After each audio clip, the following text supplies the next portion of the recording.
so na nana do sika daban hene a wo kwa betifi se obeboa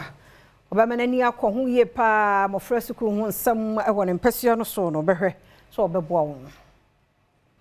daban hene de makuwa betifi nana adosika enei ahyebo se wode ne kakra won so ewo ebeboa emofra ewo nadesuansem mu se ne ebeya won so betumi akosuku akosiade na daachi bi obe mpanyimpa de beboa won mu ebiaye no wode nsem mu se etu dwawabra won mu de si edwaso ba beboa na enkwala na sua amamre ene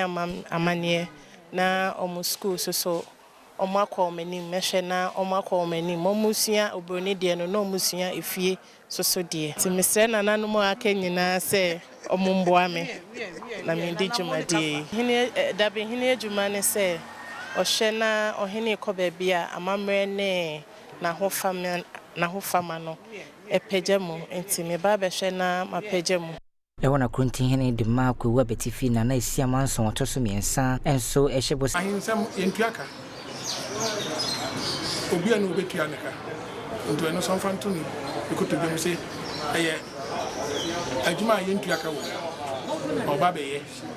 onfa na honde nyansa enim bi sabi ye beto ye